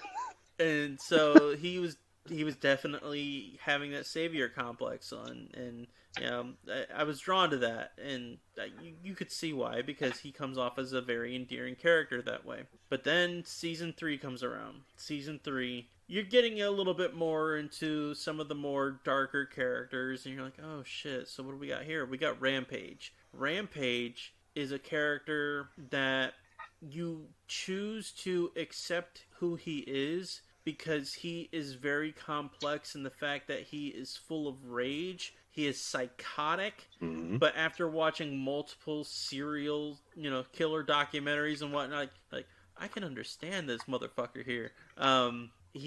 He's got a lot of pain and sorrow, hmm but he also likes to inflict that pain and that sorrow on others. He ends up becoming basically like a Sith from Star Wars. Yeah, he literally has a So try to turn somebody moment where he's doing the yes, yes. He has a fucking Sith moment in the show. Yeah, you're talking about transmutate. I know we're probably Yeah, going to talk about that in a yeah. little bit, but anyways. He's literally sitting there doing the yes, rise, let us Yeah. kill our enemies, and it's like, dude, you are misreading the situation heavily. And then, to loop that all together, my favorite character is Waspinator.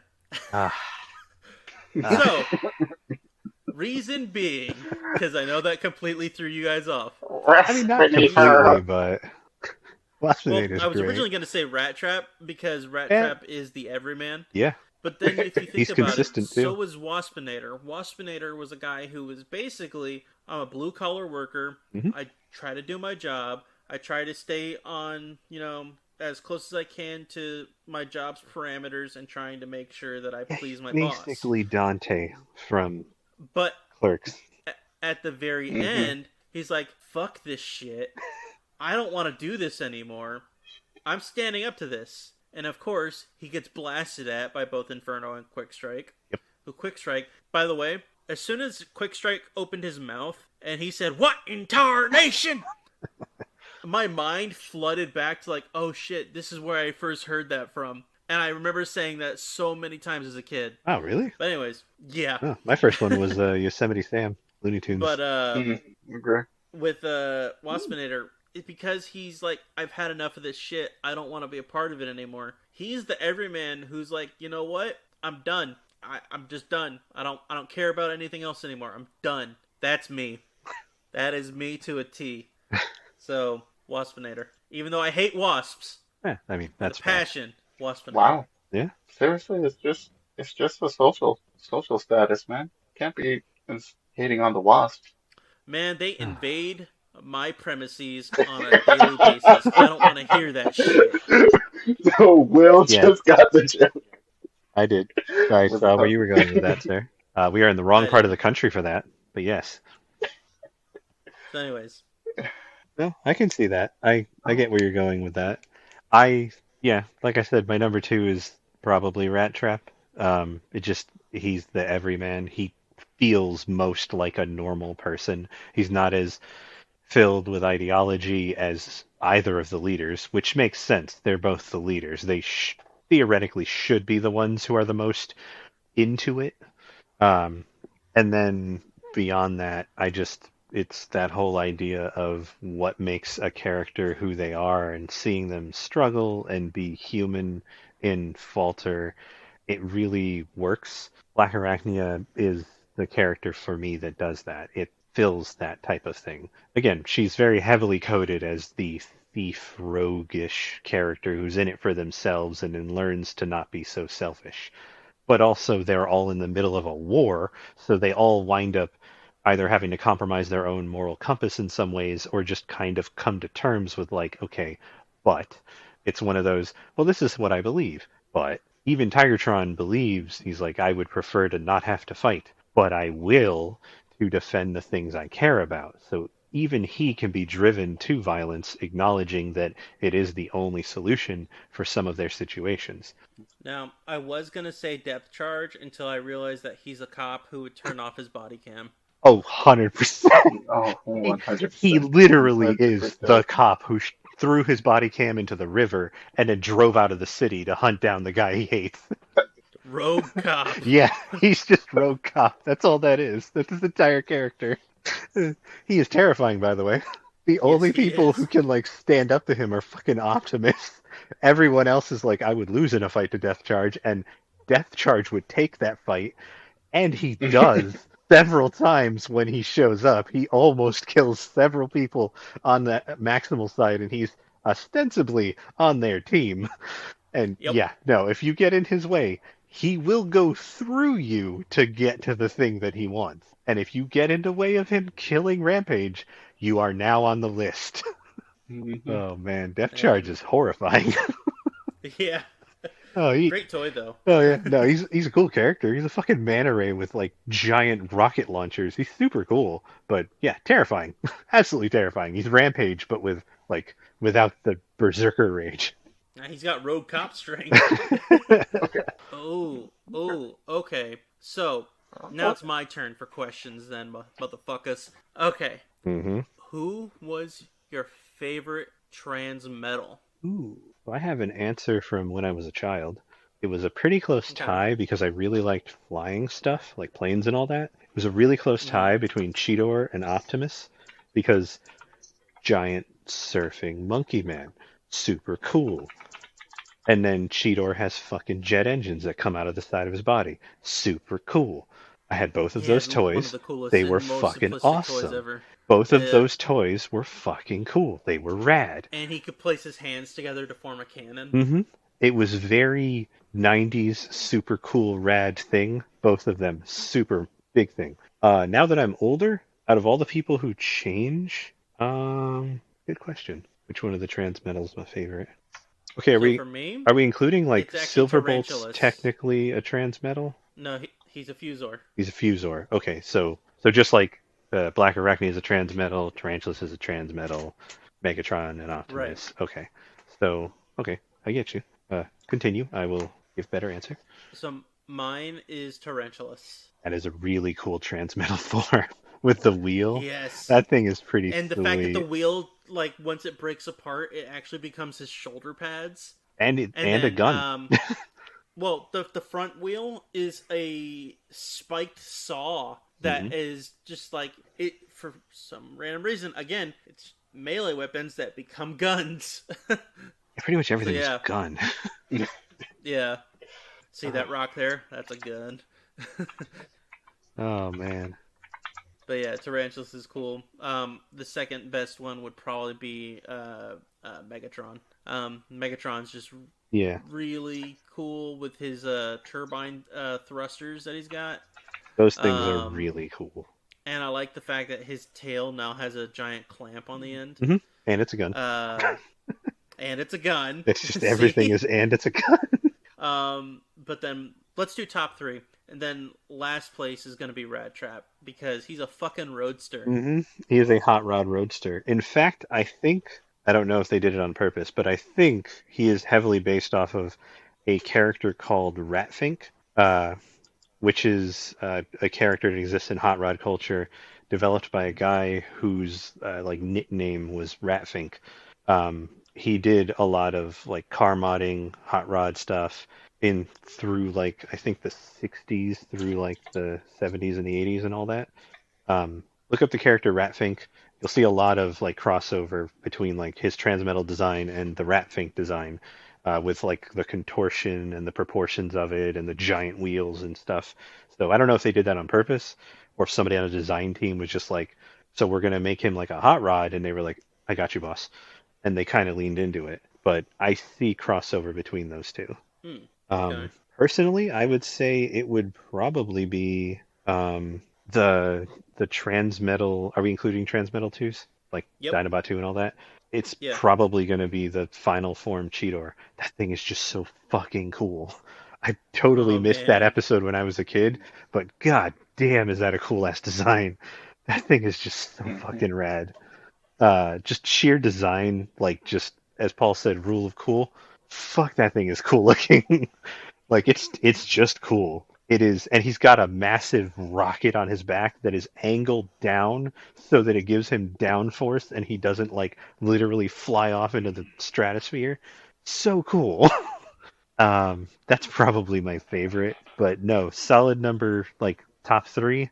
Megatron is definitely up there. As much as it's asymmetrical and weird, I kind of like Dinobot's Transmetal mode, where he's got the His Transmetal giant too. claws and like the massive eye that glows red, and he looks like all He looks like a asymmetrical. Terminator. Yeah, he essentially looks like a Terminator. I will say that as much as I don't like the helmet for Black Arachnia's Transmetal mode, I like that she has giant, massive claw. Like she has what looks like hands, and then her essentially middle finger is this huge elongated claw, which calls back to her original design where she just had pincers. I like that Mm-hmm. that became like she got more hand, so like more dexterity, and then this massive weapon on each hand. I do really like that part of her design. I just think the helmet looks weird. It's just a personal thing. I don't like the helmet. If you could just like fix that, it would probably fix the design for me. Well, there you have it. What about Paul? What's his favorite Transmetal? I don't know. He hasn't finished the fucking show. Dinobot 2. Dinobot too. I Oh, mean, I've been looking. Yeah, I've been looking up the transmetals, and I was gonna say Prowl, but because I like the white the white owl. But Prowl wasn't even in the yeah, goddamn Dinobot show. too. Oh, apparently he was in the comic, and he was a white owl in his transmetal form. this ain't But Hogwarts, bitch. yeah, I'm Stop looking. picking. I said Dinobot too. Damn it, Okay. Dinobot too with all that white and red and the giant freaking claws. Yeah, Shit. giant claws are cool, Yeah, I man. that's can what you I call can mass produced literally Hava. imagine. No, that is. You know what? You could not pay me to watch that show. I do not need to traumatize myself. So, totally unrelated to him trying to drag you into his personal love of that program. That was bait, by the What way. did you two guys Yeah, think of Transmetal 2 Megatron, where he turns into a red dragon literally out of nowhere? Like, I get That like wasn't out of dinosaur into nowhere. dragon, but like it's still weird to me because like he doesn't breathe fire in any of his other modes. He just becomes a dragon for basically no reason. So I'm pretty sure he probably would have turned into something else, considering the whole idea was that he ended up taking Megatron Spark the same way Yes, that Optimus very took, confusing that he Prime turned him Spark. into a dragon. But the only reason I think he turned into a dragon was because he was being molded in a lake of lava. yeah. Eh, yes, I can see that. That's my reasoning behind that. I like that form. Okay. I don't like the robot form. I like the dragon. I like the vehicle form that you don't see. Hmm. But I like the dragon very, very, very, very much. Yeah. The robot form kind of looks weird. Yeah, Kind of with looks very with the janky. with the dragon arm that's like super thin and then ends in a dragon head. I was gonna say with the headdress that he ends up getting. Oh, I was about to say Yeah, he looks that like was also a little odd. I was about to say he looks like Elton John's version of Epion. Epion Wow. already has boots for days, okay?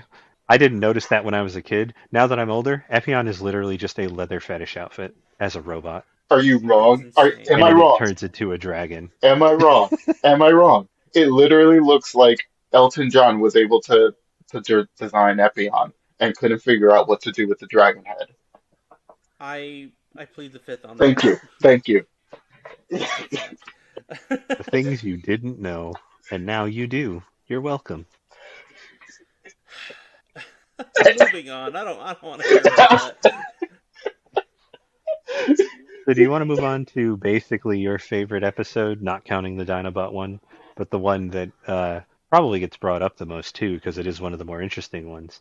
You mean the one that comes after the Dinobot one? Is that really where it was in the order? It's been a while. It literally comes right after it. It's one right after the other. I'm like, Wow, that is Jesus. a rough one too, right there. Okay. Yes. So I believe this one is transmutate, Hmm. right? Yep. Yeah. What? Paul, do you remember Yeah. transmutate at all? Good question. Well, vaguely. What do you remember of transmutate without looking it up? Without Vague. looking it up. Mm, Do you what do you remember of it? damn, I'm drawing a blank. All right, I'm going to assume that you don't remember anything about it. But anyways, No, no. transmutate is I don't want to use the term special episode because that just Yeah, seems a little derogatory. rough to say that. Yeah. It was the 90s. Every show had Well, a special you might have a episode. bit. No. Oh, No, that oh, is not why he feels You uncomfortable oh, calling it that. oh, okay. So it's not the quintessential 90s special episode. Oh no, nope, no. This is an episode where Transmutate is a character that is incredibly unique. Winds up dead by the end, but it's a really unique character, and people have. It's a good episode to talk to people about because, especially now, people will have very different ideas on whether it was well written and good, and whether it represented its themes and characters well. Probably the best way I can put that. Would you like to flesh it out a little, Sean? Do you I want me to do was it? hoping you wouldn't make me do Okay, it, but then all I will right. do it. So the Yeah. episode is you have a protoform, and they all run after it because every couple episodes, one of them will like fall out of the sky, and they all run over. One to literally save the protoform from dying because the energon levels are so high in their protoform, you will just die. They will just 100% die. They have to get a beast mode of some kind or it will kill them. Transmutate winds up getting screwed up because I think like an energy storm hits it or some sort of plot MacGuffin, not really important. Transmutate gets birthed out of It's a protoform, really messed up stasis pod. and the stasis pod is screwed up. So instead of making a normal transformer that is either Predacon or Maximal, depending on who slaps their chip in there first, it is just on its own and it is separate from them. Physically, it looks very, very piecemeal. It has like a leg that's doing one thing where I think it's like reverse joint, and then the other leg is like normal bipedal. One arm is longer than the other. The head is like this super elongated, like neck that ends in an almost like human face. So, like the Transformers when they go into their what we would call humanoid mode, the face looks like that, so it's got two eyes, mouth, what it basically counts as a nose for them, so that it doesn't do the uncanny valley thing, and as children we get horrified. Has all of that, but when it speaks, it's incredibly slow. It talks very slowly, and it clearly takes it a moment to realize what's going on around it. So, from what we can tell from Transmutate's perspective, things happen, and Transmutate, it takes it a second to process and understand the world around it. But because it's all janky in how it was birthed, it's also apparently like crazy strong because when it gets overloaded and it gets upset, it essentially can like scream and shoot out an energy shockwave that just knocks everything over, including really big beefy bots like Rampage and stuff.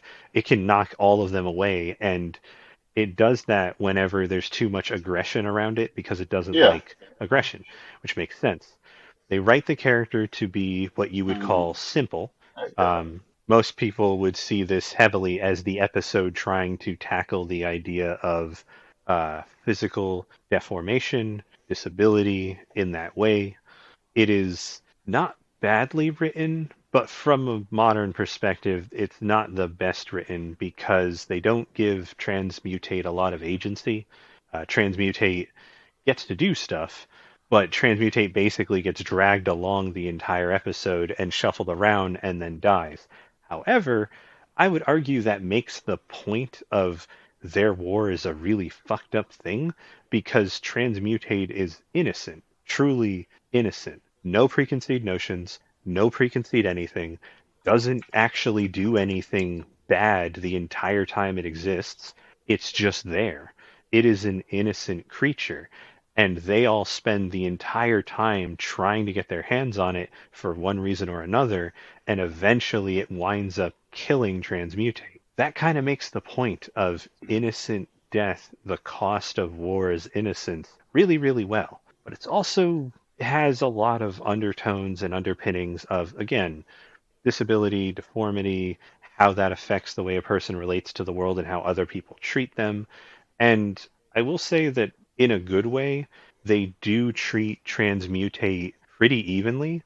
And Rampage has his Sith moment because Rampage is insane. But if Rampage essentially was dialed down a couple points and like more stable, Rampage is the only one who actually sees Transmutate as a normal. Everyone else sees Transmutate as different somehow, either physically or whatever. Everyone sees it as different. They all Rampage, want to put it down and put it out of its misery. not the Maximals, they don't want to shoot it out back behind the woodshed. Rhinox did. I don't remember that part, but Yeah. yeah, it's not a well written episode for those ways, but the only one, and again, this is one of the things where it works. It's not great because they literally use Transmutate as a MacGuffin, drag it along to tell a moral tale, and then kill it, which is a fucked up thing to do because it's essentially dragging out the person in the wheelchair for sympathy and then shoving them back off stage. It's that's not a great way to do that, but it was the 90s. They probably didn't have anyone on staff who had that kind of life experience or at least could like creatively put it through. They were telling a story, they used the character the way they felt they needed, and then that was it, and then it's gone and they never talk about it again because it's a serialized TV show. But Rampage is the only one who sees Transmutate as 100% normal. sees transmutate as a kindred spirit, and then basically just tries to get transmutate to like him. Now, the end game of that is so that they can then genocide, which isn't great, but Rampage is also the only empath in the entire show. Period. End of story. The only one who can actually sense emotion with any sort of accuracy or any sort of even like take it into account is Rampage. The insane, sadistic, murderous killer is the only empath on the entire show. There's a lot of weird stuff in Beast Wars, okay? It's a real weird show. Yeah. It's really fucking weird. The serial killer, essentially, who, like, in human terms, the guy who, like, murders families for fun, like the fucking Joker, and is built like the Juggernaut, that dude senses emotion and is incredibly sensitive. Arguably, probably why he went insane. Because when you're that sensitive to emotion and you get hurt, you feel it much more acutely than everyone else. Which kind of, if you are not shown or like helped through, will drive you insane. And it did.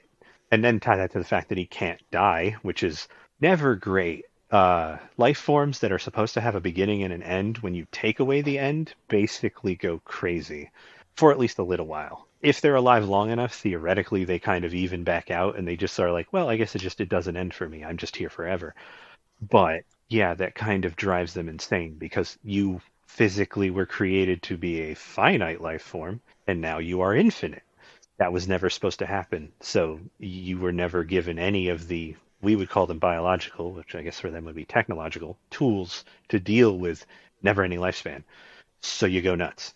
But So to circle it back to Transmutate, though, mhm. when you initially watched that, did you remember watching that as a kid before you rewatched it this time? Are you asking me or Paul? Oh, right. Paul Either doesn't of you. remember. So I think I saw it as a kid, and I think I just thought it was a really weird episode. I don't remember how old I was when I watched it, but I'm guessing young. Yeah, I watched this when it did its initial run on Fox Hmm. Kids back in the day, Yeah. and I'm gonna preface this by saying this: when I was a kid, I was more of an asshole, but I also didn't know better. Mm-hmm. Transmutate weirded me out because it was too different, Yep. and that's one of the things that they try to get across in this episode. Once you Hmm. finally understand that, you're gonna view this and you're gonna be like, "What the hell am I watching? Why am I watching this?" Like I had the episode on before I had some company come over, and I was like, you know what? I'm gonna get through this because I don't think I want to have anybody else see this that's not actively engaged in the show, and then to have them watch this and be like, "What the fuck is this?"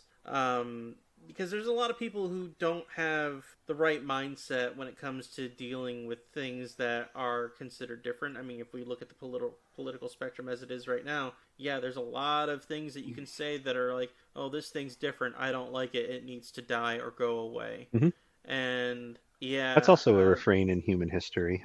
Generally, if something yeah, doesn't line up with what at the time is considered the middle of, if you look at everything as a bell curve, if something doesn't fit into the middle of the bell curve, it's an outlier. Outliers generally are ostracized in some way. You have mm-hmm. social ostracization. That's probably the wrong I word. thought it was You have outlier. people who get, pushed out of social groups. I Oh, thought it was outlier. I thought the He's making fun of your pronunciation of the word outlier. outlier. Most people do say outlier.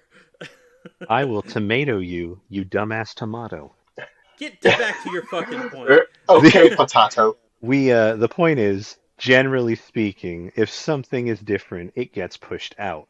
And we were all children. This is actually a good thing to show children because kids do it all the time. Because kids are humans, but simple. Kids are humans, but boiled down.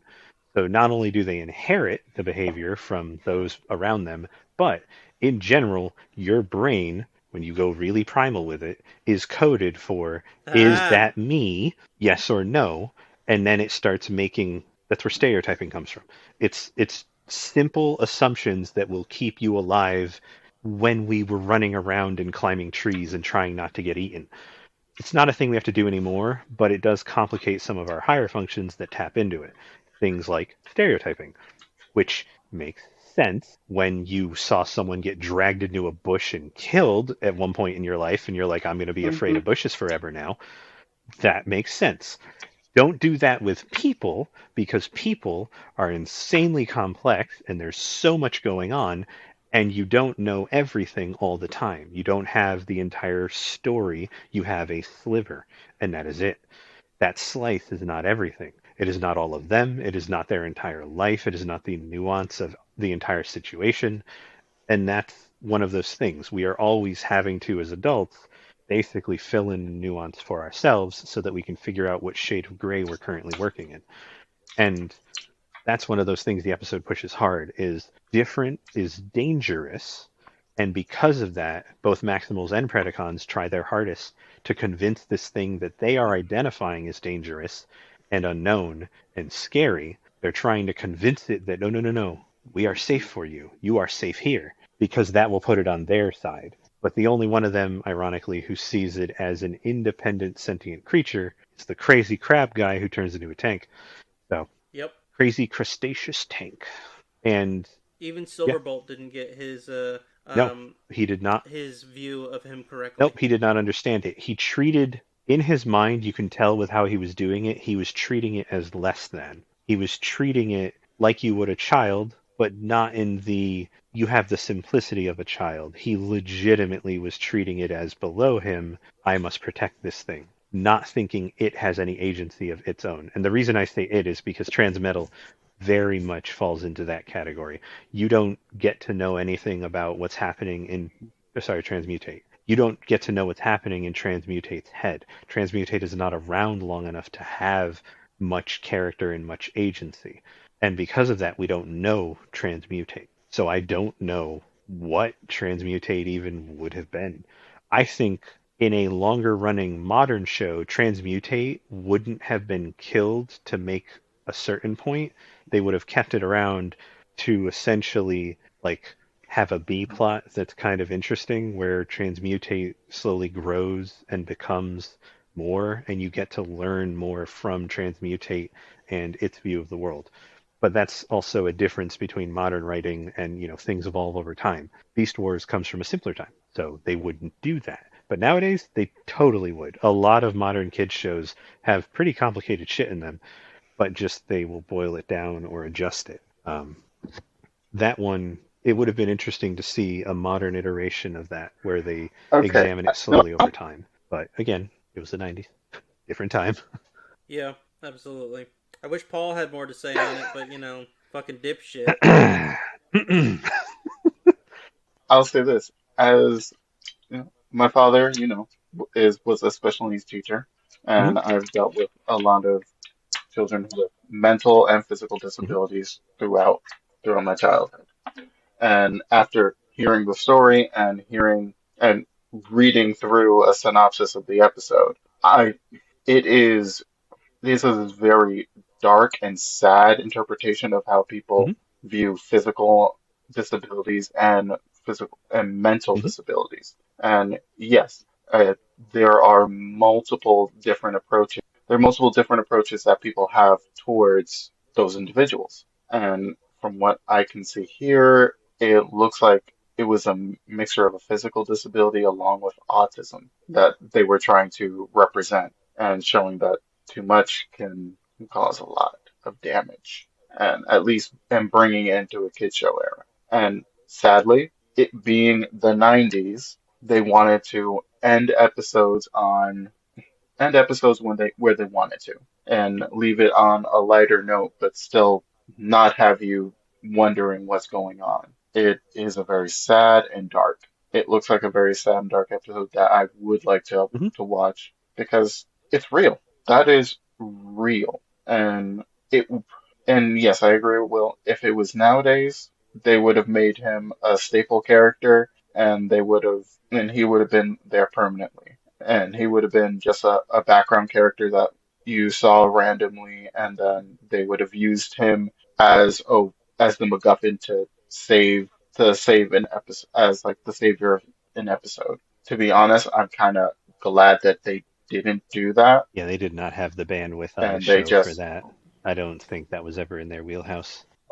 I'm kind of glad it wasn't in their wheelhouse because it would then literally put into a, it would literally turn it into, oh, people like that can be used and manipulated like tools. Just be nice to them, show them a shiny object once in a while, and you have a tool. With him passing away, it makes it more of a loss than, He also dies violently.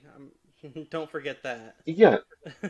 Well, him dying violently, yeah, it makes it a bigger loss, not like, oh, him dying because he's trying to save his friends, it makes it justifiable. Him dying in a violent death makes it more of, oh shit, you treat these people wrong, bad shit can happen, and nobody feels good at the end of the day. So I think it would I'm gonna watch the episode after we're done with this podcast so I can actually see how it is portrayed, but I do think it was a good episode. It should have been it's a good episode that needs to be brought up more.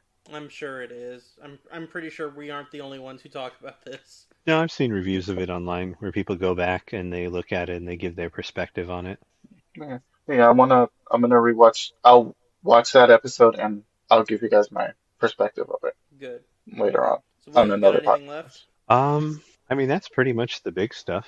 The big themes for this series to me are personal identity, you know, what makes you who you are, and that was always to me at the forefront heavily in the first season, while they were exploring characters and kind of feeling them out. They really, really, really pushed that. I don't know if it was on purpose. I don't know that that's what they were going for. With certain characters, it's obvious they were. Characters like Tigertron exploring morality, exploring allegiances, pointing out pretty blatantly that ideology and title, it's just a job title. Predacon and Maximal are literally just job titles. Yeah, that guy's a cashier. That dude cleans toilets. That's it. That's all it is. You can switch it just by saying, oh, I want to do that now. And there you go. Meaningless beyond that to anyone except the most like die-hard people on their teams. Everyone else, it's just a label. They don't doesn't mean anything. They're people like Silverbolt have this incredibly deep like warrior code thing going on where he's like, we're the good guys, which I don't think they hit him enough for. He gets dinged on it several times and realizes that, oh, I can't just apply that to everything and it's, I'm the good guy. You're not always. And, well, this is the right thing to do. Not always. So I like that they ding him a few times on it, where his view of the world, which is incredibly specific, does get tarnished a bit and he understands. It also helps that they have him fall in love with Black Arachnia about the furthest as you're gonna get from his ideals. The only thing further would probably have been Tarantulas because he's an amoral monster. Um, but yeah, he's just what he is. He doesn't care. He cares only about himself. Black Arachnia cares only about herself in a selfish way, but more in the vein of like her and Rat Trap would be drinking Hmm. buddies. That kind of selfishness. And they both grow over the show and do care about other people. Rat Trap sees it as he heavily doubts the leadership multiple times over the course of the show. He calls them into question, which is good because he calls Optimus on his That's shit good. several times because he's the normal dude and he's like, what the fuck are we doing? What is wrong with you right now? And then sometimes that would get through and he'd be like, Rat Trap has a point. What am I doing? Why am I doing this? And then they'll question themselves and be like, oh, okay, hold on, I gotta reevaluate. This is the wrong choice. And that's good. That you need that. You can't just have nothing but sycophants running around you and fucking knight in shining armor over here. You need somebody to be like, guys, I think we've gone a bit too far, and then just kind of wheel everyone back a bit. But yeah, that was I the biggest thing mean, for me over the course the of the show. furthest that we were going to get with Silverbolt was when he decides to take up Tarantulas' body, place him. Well, he was going to, but he didn't. But he was going to shove him straight through one of his rocket bolts. Yeah, Francis basically dies like I think twice over the course of the show, so that's a whole thing. Yeah, but he didn't die from that gruesome death. But is that really all that you have for us tonight? Yeah, that's all I've got. Closing thoughts from Cool. either of you gentlemen? So I don't really have anything to add on to the Beast Wars portion of this podcast, but I do want to go ahead and give a roadmap of what we've got going on for the rest of the season. Things are subject to change, but basically what we've got going on right now is obviously we're doing this Beast Wars review. The next thing is going to be the theatrical version of a brand new Mobile Suit Gundam series called Mobile Suit Gundam GQs or GQs. I call it Um, Gakooks. Ooks. A lot of good. GQs? Ooks. Oh, it's Goofy. The G stands for Yeah, Goofy. I just got it. yeah. Gakooks. Um, Will and I are gonna go watch the theatrical version of the new series coming out. We're gonna go see that next I week. need to talk to you about that after this. Yeah. And then after that, we've got Metabots Dub Season 2. So that's going to be multiple weeks where we do 4 episodes at a time, going from episodes 27 to 52. Yeah. After that, we have Beast Machines series review. That one's going to be done and hosted by I'm Wilhelm. definitely not That will gonna. be a very different Um, review. I That am will be a being, very different review. you know what? I will actually try to watch all of that. Wait, how many I have episodes of feelings. I that are promise you, Paul, it's not going to be as bad as you remember it. Oh, it's gonna be there? It's worse. going to be It's gonna bad, be but bad. it's not going to be as bad. Okay. It's not. That is almost a direct quote from me after I watched it. It's not as bad as you remember. Parts of it will be worse. But remember that in the back of your head, remember that the people who wrote Beast Wars almost literally had nothing to do with Beast Machines. I'm not even joking. The Correct. entire like the writing team for Beast Machines was a completely different group of people. A totally different person. Not the people who wrote Beast Wars, which is why things will change. As long as you remember that, that will kind of get you through some of the rougher patches. And then the animation changes, so it does look different. But Yep. remember that the writing team are not the people who did the other one. Therefore, pretty much everything is going to change in some way. There's a lot of alteration. So just hold Yep. on to that as you go through it, and that'll help. There is still good stuff in there. I might have to, at the very least, kind of like refresh a little bit of it before I do that episode. But it's not the worst thing, and it's nowhere near as bad as when I first watched it, right after having watched Beast It's not Wars. It made Transformers Cybertron and it's not Transformers I've Energon. I've That's the heard best. those. That's the lowest bar I've for heard me. those are pretty terrible. Yeah. Like pretty terrible. Like, you really have to either very much love the show and like the world to get those, or like really be willing to popcorn it and just be there for the ride. You very much have to. Those two I've heard are Yeah. rough watches going forward. Yeah. So after Beast Machines, we're gonna cap off the season with 2 more Hmm. specials. We've got Transformers: Age of Extinction, which is the 4th live action, and Dinos. Transformers: The Last Night, which is the last of the Bayverse Robert De movies. Niro. So if anything changes, we'll definitely keep you guys updated. But that is the current roadmap for season 2. We may add some stuff in there in between the Metabots episodes. I haven't figured that out yet, but as it stands right now, that's what we've got going on. Okay. Yeah, that sounds pretty good. I like the 4 episodes at a time. Metabots has I just want us to it's get through it's a Metabots a lot little quicker after the. yeah, it's a bit of a slog after a certain point. Fun show. It's a fun watch, but like talking about it and trying to sort of extrapolate what's going on in character and writing, it's a very weird show. I am looking forward to hearing you talk about the Japanese version to hear what the show originally had written, because I feel like it's got to be way different than the thing we got. Yeah, once we get to the point where we actually catch up, where they stop redoing the order of the Oh, yeah, episodes, that's a whole then other I'll start thing. watching the Japanese That's a whole version. other thing. We have leapt around the original episode order at this point. It's wild. Yeah. Back in the 90s when you So, did that. but that's what we've got going on. If anybody has any suggestions as to any kind of specials that we should do or anything else that we should watch, please don't hesitate to let us know in the comments, whether it's through YouTube, Instagram, or through the any kind of Spotify or other podcast audio service that you use. If you would like to join the Discord, you can definitely do so. We have the link in our YouTube bio. Other than that, that's everything I've got for this evening. You want to close us out, Will? I would like to thank you all for going with us on the journey of discovery that was Truck, Not Monkey. This has been Auga. Big Mecha, but not huge. I was your host, Will, and I had I'm lovely Sean. co-hosts, Sean, Poe. and Have a good night now. You I didn't say said your Paul. fucking What the name. hell? What the hell's your problem, bitch? as you can tell, You know as what? in, Go suck a God dick. damn it. I'm done. as you End recording. have a good night, everyone. Have a good night.